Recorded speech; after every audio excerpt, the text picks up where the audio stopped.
Hello viewers, welcome to our channel. So ఈ వీడియోలో వచ్చేసి మనం టీచర్ ఎంపవర్మెంట్ అంటే కంటిన్యూషన్ అయితే చూడండి. ఇక్కడ ఎన్సిటిఈ అయితే అయిపోయింది, ఎన్సిఆర్టీ అయిపోయింది, అండ్ నెక్స్ట్ వచ్చేసి RIE regional institute of education, RIE యొక్క full form. So regional colleges of education REC అనేవారు ఫస్ట్లో. ఇది 1963 స్టార్ట్ చేయడం జరిగింది. అండ్ అలాగే నెక్స్ట్ కంటిన్యూషన్ 1995 రీనేమ్ చేయడం జరిగింది. దీన్నే రీజనల్ ఇన్స్టిట్యూట్ ఆఫ్ ఎడ్యుకేషన్గా చేంజ్ చేయడం జరిగింది. ఫస్ట్ ఆర్ఈసి అనేది ఉండేది. కంటిన్యూషన్ వచ్చేసి నెక్స్ట్ ఆర్ఐఈగా చేంజ్ చేయడం జరిగింది. It provides post and pre vocational professional training. So వృత్యంతర విద్యకైతే పోస్ట్ అంటే వొకేషనల్ ట్రైనింగ్ అనేది టీచర్స్కి ఇచ్చేవారు అనమాట ఈ రీజనల్ ఇన్స్టిట్యూట్ ఆఫ్ ఎడ్యుకేషన్ కింద అయితే. It evaluated the university elementary and secondary education projects SSA and RMSA. So Sarva Shiksha Abhiyan and అలాగే రాష్ట్రీయ మాధ్యమిక శిక్ష అభియాన్కి అయితే ఇవి. సో ఈ ప్రాజెక్ట్స్ని ఎవాల్యూట్ చేస్తూ ఉంటుందన్నమాట. అంటే ఏమైనా కొత్తవి ఆబ్జెక్టివ్స్ చేర్పించాలన్నా అండ్ అలాగే కొత్త పథకాలు ఏమైనా యాడ్ చేయాలన్నా దీని ఆధ్వర్యంలో అయితే చేస్తారనమాట. Next SCERT. ఆల్రెడీ మీరు ఆర్ఐఈకి సంబంధించిన రీజనల్ సెంటర్స్ అనేవి కూడా తెలుసుకున్నారు కదా ఎన్సిటిఈలో. సో అవి ఇందులో కూడా ఉంటాయండి. నెక్స్ట్ కంటిన్యూషన్ వచ్చేసి ఎస్సిఆర్టీ. సో ఎస్సిఆర్టీ అయితే స్టేట్కి సంబంధించి state council of educational research and training. SCERT was formed in the United state of Andhra Pradesh on 27th July 1967 స్థాపించడం జరిగింది. 27th ఎక్కడంటే ఆంధ్రప్రదేశ్లో. ఎందుకంటే స్టేట్కి సంబంధించి కాబట్టి మనం ఉంటుంది ఆంధ్రప్రదేశ్కి కాబట్టి ఆంధ్రప్రదేశ్న ఎప్పుడు ఫామ్ అయిందంటే 27th July 1967. It came in to existence in Telangana from 26 అంటే జూన్ నుంచి 2014లో జూన్ నుంచి అయితే వర్క్లో వచ్చింది. ఎక్కడ అంటే తెలంగాణలో. It is under the supervision of the director of school education appointed by the state government. So చాలామంది అయితే వీడియోస్ని అయితే లైక్ చేయట్లేదండి. ప్లీజ్ లైక్ చేయండి. అండ్ అలాగే ఎవరైతే సబ్స్క్రైబ్ చేసుకోలేదో వాళ్ళు కూడా సబ్స్క్రైబ్ చేసుకొని ప్లీజ్ వీడియో అనేది చూస్తుండండి. సో స్టేట్ గవర్నమెంట్ ద్వారా అపాయింట్ అయ్యి ఉంటారు డైరెక్టర్. ఆయన కింద అయితే ఈ మొత్తం ఎస్సిఆర్టీ కంట్రోలింగ్ అనేది ఉంటుంది. ఎస్ఐఈ యొక్క full form state institute of education. SBEG అంటే కొన్ని ఫుల్ ఫామ్స్ అనేవి ఉన్నాయండి. అవి మీకు మిస్ కాకుండా కవర్ చేయడానికి ఇందులో కూడా ఇచ్చేసాను. SBEG state bureau of educational and vocational guidance. Next SEU state evaluation unit. Next వచ్చేసి డైట్. సో డైట్ యొక్క ఫుల్ ఫామ్ వచ్చేసి district institute of education and training. ఇది ఎప్పుడు స్థాపించబడిందంటే 1988. Its main aim is increasing professional skills in teacher education by providing sufficient facilities to create and educational environment in primary education at the district level. So district లెవెల్కి సంబంధించి ప్రతి ఒక్కరికి teacher యొక్క teacher యొక్క అర్హతల్ని పెంచడానికైతే ఈ డైట్ కాలేజెస్. సో చాలామందికి diet మధ్య మర్చిపోయి ఉంటారు. డైట్ అనే యొక్క ఫుల్ ఫామ్స్ కూడా district institute of education and training అండి. టీచర్స్కి జిల్లా ఆధ్వర్యంలో ఇచ్చే శిక్షణ అనమాట టీచర్స్కి. డైట్ సెంటర్స్ వచ్చేసి అరకు ఇన్ విశాఖపట్నం. డైట్ యొక్క మెయిన్ సెంటర్స్ ఎక్కడ ఉన్నాయి అంటే అరకు, విశాఖపట్నం సంబంధించి అరకులో అండ్ అలాగే ఆదిలాబాద్ డిస్టిక్కి సంబంధించి ఉత్నూరులో ఉన్నాయి డైట్ సెంటర్స్ అనేవి. నెక్స్ట్ వచ్చేసి హెడ్. సో హెడ్ ఎవరంటే ప్రిన్సిపల్ అనమాట. ఆ డైట్ కాలేజెస్ యొక్క ప్రిన్సిపలే దీనికి హెడ్ అనమాట డైట్ కాలేజెస్కి. Next 2 years of teacher. ఇది 2 years ట్రైనింగ్ అనేది జరుగుతుంది. Diploma in elementary education is provided by pre service training education.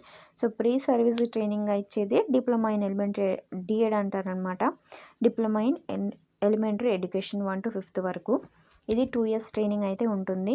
డైట్కి సంబంధించి అదే అండి. నెక్స్ట్ వచ్చేసి IASE institute of advanced study in education established on 1950 స్థాపించడం జరిగింది. దీని యొక్క functions. It's functions as higher educational research institutes with additional responsibilities over and above those performed by teacher education colleges. So దీని యొక్క ముఖ్య function ఏంటి అంటే higher ఎడ్యుకేషన్కి సంబంధించిన ఇన్స్టిట్యూట్ అనమాట ఇది. Next providing pilot programmes for the development of secondary ఎడ్యుకేషన్కి డెవలప్మెంట్ చేయడానికి, అభివృద్ధికి పరచడానికి అయితే కొన్ని ప్రోగ్రామ్స్ అనేవి స్టార్ట్ చేస్తూ ఉంటుందన్నమాట. సో నెక్స్ట్ వచ్చేసి కంటిన్యూషన్. ఐఏఎస్సి యొక్క సెంటర్స్ అనేవి నెల్లూరు, రాజమండ్రి, కర్నూలు అండ్ విశాఖపట్నంలో అయితే ఉన్నాయి. ఐఏఎస్సి యొక్క full form institute of advanced study in education. Next వచ్చేసి సిటిఈ సెంటర్ ఫర్ ఎడ్యుకేషన్ అనమాట. ఇది 1986 స్థాపించడం జరిగింది. To provide training for secondary school teachers. So secondary school teachers అంటే 6th నుంచి అనమాట. వాళ్ళకైతే ఈ ట్రైనింగ్ అనేది చేయడానికి, సో ట్రైనింగ్ అనేది ఇవ్వడానికి ఈ సెంటర్ ఫర్ ఎడ్యుకేషన్ అనేది స్టార్ట్ చేయడం జరిగింది. సో ఇవేనండి కొన్ని చాలా చాలా ఇంపార్టెంట్. దేనికి సంబంధించి అంటే టీచర్, సో ఉపాధ్యాయ సాధికారత ఆర్ ఎంపవర్మెంట్ సాధికారతకి సంబంధించిన కొన్ని ఇన్స్టిట్యూషన్స్ అనమాట, ఉపాధ్యాయులకి సంబంధించి. సో ఇవి మీకు చాలా యూస్ఫుల్ అవుతాయని ఇంగ్లీష్ మీడియంలో అయితే అప్లోడ్ చేయడం జరుగుతుంది. అండ్ అలాగే మ్యాక్సిమంగా పర్స్పెక్టివ్ ఎడ్యుకేషన్ అనేది ఇంత డీటెయిల్గా అయితే ఏ వీడియోలో, సో ఇంత డీటెయిల్గా అయితే ఇవ్వడం అయితే నేను చూడలేదు. సో కాబట్టి యూస్ఫుల్ అయితే కనుక లైక్ అయితే చేస్తుండండి వీడియోస్ని. అండ్ స్టార్ట్ చేద్దాము. సో ఎవరైతే ఫ్రెండ్స్ ఉంటారో, సో ఎవరికైతే ఈ ఇంగ్లీష్ మీడియంలో అవసరం అవుతాయో వాళ్ళు కూడా షేర్ చేస్తుండండి. అండ్ స్టార్ట్ చేద్దాం. కంటిన్యూషన్ వచ్చేసి NUEPA యొక్క full form national university of educational planning and administration. So established by the ministry of human resource development. So ఇది human resource ministry of human MHRD వాళ్ళు స్థాపించడం జరిగింది ఈ NUEPAని.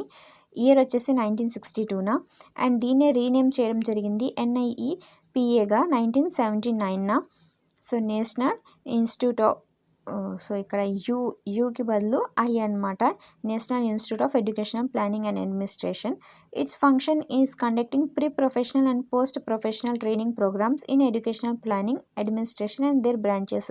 సో ఎడ్యుకేషనల్ ప్లానింగ్ ప్రకారం అంటే విద్య యొక్క ప్లానింగ్ ప్రకారం అండ్ అలాగే విద్య యొక్క అడ్మినిస్ట్రేషన్స్ అంటే కొన్ని సంస్థలు ఉంటాయి కదా, దాని ప్రకారం అండ్ వాటి యొక్క బ్రాంచెస్ ప్రకారం అయితే ఇది ప్రీ ప్రొఫెషనల్గా అండ్ ట్రైనింగ్, పోస్ట్ ప్రొఫెషనల్గా ట్రైనింగ్స్ ఇవ్వడానికి కొన్ని ప్రోగ్రామ్స్ అనేవి స్టార్ట్ చేస్తూ ఉంటుందన్నమాట. సో దీని గురించి అయితే ఎప్పుడు స్థాపించారు అండ్ అలాగే వాటి యొక్క ఫంక్షన్స్ ఏంటి అనేవి చాలా చాలా ఇంపార్టెంట్ అండి. దానికి మించి దీని గురించి అయితే అంతగా టాపిక్స్ అనేవి ఇంపార్టెంట్ లేదు. నెక్స్ట్ వచ్చేసి CCERT centre for cultural resource and training. It is a national level organisation formed in 1979. So CCERT అనేది 1979 స్థాపించడం జరిగింది. Which was working for the preservation of our culture traditional across the country. So మన culture అంటే పూర్వం నుంచి వస్తున్న మన కల్చర్ని కాపాడడానికి అండ్ అలాగే కల్చర్ అండ్ ట్రెడిషన్స్ని మర్చిపోకుండా వాటిని మళ్ళీ రీక్రియేట్ చేయడానికి ఈ CCERT అనేది స్థాపించడం జరిగింది. హెడ్ క్వార్టర్స్ వచ్చేసి న్యూఢిల్లీలో. అండ్ అలాగే డెవలప్మెంట్, సో CCERTని డెవలప్మెంట్ చేసిన వాళ్ళు శ్రీమతి కమలాదేవి చటోపాధ్యాయ అండ్ డాక్టర్ కపిలా వాస్తవ్య. ఈ CCERTని డెవలప్ చేసిన వాళ్ళలో ప్రముఖులు అనమాట. నెక్స్ట్ కంటిన్యూషన్ వచ్చేసి CIET యొక్క full form central institute of education and technology.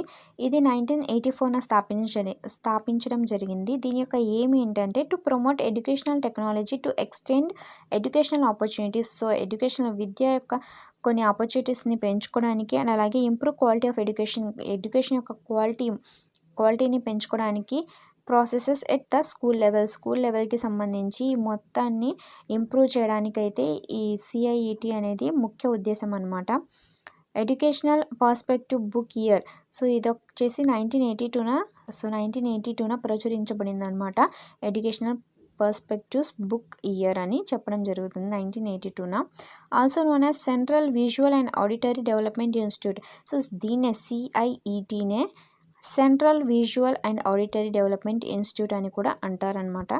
Next వచ్చేసి SIET స్టేట్కి సంబంధించి state institute of education and technology establish in 1985 స్థాపించడం జరిగింది. అండ్ CIET వచ్చేసి 1984.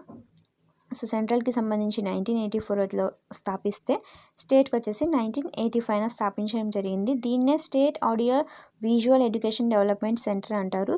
సెంట్రల్కి సంబంధించి central audio visual education development centre అని అంటారు. Doordarshan channel under the programme teleschool. So teleschool, ఈ దూరదర్శన్ ఛానల్లో ఒక ప్రోగ్రామ్ అనేది వస్తూ ఉంటుంది, దాన్ని టెలిస్కూల్ అంటారు. సో అది కూడా ఈ SIET ద్వారానే, ఈ సంస్థ ద్వారానే స్టార్ట్ చేయడం జరిగింది. CIEFL central institute of English and foreign languages. Next full forms అండి ఇది. SRC state resource centre in Telangana Andhra మహిళా సభ ప్రిమిసెస్ అనేది ఒక స్టార్ట్ చేయడం జరిగింది. నెక్స్ట్ చూసుకుంటే కనుక మనకి AICTE all India council for technical education అనమాట. ఇది ఎస్టాబ్లిష్డ్ ఇన్ 1945 నవంబర్న స్టార్ట్ చేయడం జరిగింది. Its objective is to create, implement and maintain the norms and standards by acting a statutory authority అనమాట. సజెషన్స్ అనేవి ఇవ్వడానికి అన్నిటికీ కలిపి, అన్ని ఇన్స్టిట్యూషన్స్కి కలిపి ఈ యొక్క all India council for technical education అనేది స్టార్ట్ చేయడం జరిగిందనమాట. నెక్స్ట్ ఇందులో వచ్చేసి NAAC అంటే దీని యొక్క full form national assessment and accreditation council. ఇది మెయిన్ ఇంపార్టెంట్ అండి. సో దీనికి అబ్రివేషన్స్కి సంబంధించి కూడా ఇది చాలా ఇంపార్టెంట్. సో నెక్స్ట్ వీడియోలో అయితే మళ్ళీ కలుద్దాం. అండ్ నెక్స్ట్ కంటిన్యూషన్ వీడియో అయితే చాలా ఇంపార్టెంట్ అండి. Thank you for watching this video.